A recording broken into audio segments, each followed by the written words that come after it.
It's not your monkey. Don't carry someone else's monkey. Not my monkey. Okay. Appraisal, another thing that happens at the moment that we disclose the file. Everyone knows what an appraisal is, right? What's an appraisal? John, what's an appraisal, bro? It's what the bank, well, it's what the bank is going to lend on the value of that property. Okay, I like it. What the property's worth. Look at that. These throws are slick. All right. So guys, it is an appraisal. What we do is we order as a lender. We don't call our buddy, hey man, go tell me the value of this house because you're my buddy. That was like done. 2005, no more of that. 2007, gone. Now we order from a third party person.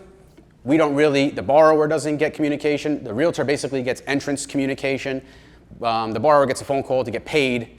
And then we all wait for the appraisal report to come over. And the appraisal report is basically a value, a detailed value, a third-party assessment of the value, and then we base our loan, our lending, like John was saying, on that value. We can only lend against collateral. A mortgage loan is liened against the house. We can't lend you $500,000 if the house is worth $300,000. Pretty simple.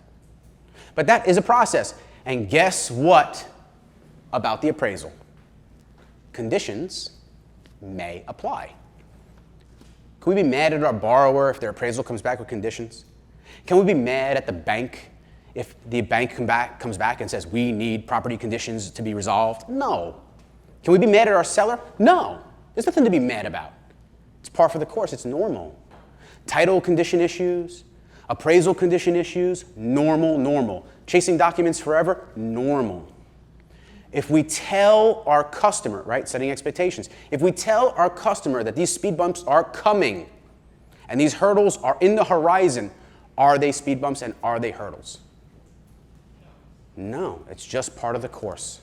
It's just part of the process. But if we don't tell them it's coming, it's going to seem to them that it's a surprise to us.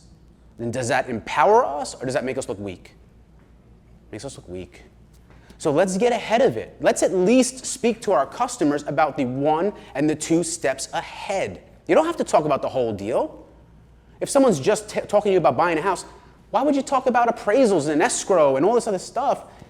We're not even into the DU approval or their credit report or the basic first day stuff.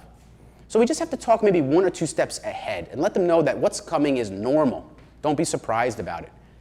Because even if you're helping your very best friend buy a house, who you know for 20 years, once you become their realtor and you're doing professional work for them, they can always hang on to this one excuse. And they would say something like, tell me with a show of hands, how many times you've heard this?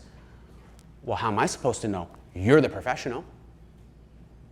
They're not supposed to know. You're the professional. So tell them what's upcoming. If you tell them what's upcoming, it's like a Jedi game. It's like you're a wizard. It's crazy. It's like, oh my God, you can tell the future. Not really. All the deals happen the same. But you realtors sort of skipped these 11 steps. You didn't skip them. It's not your job. All you need is a little bit of the information to show them it's normal, it's upcoming. You should probably speak to a pro in that arena. Right? Today's about preparing you to set better expectations. So think in your mind, how can I use this information to set a better expectation? Home Buyer Learning Center. Everyone gets a house.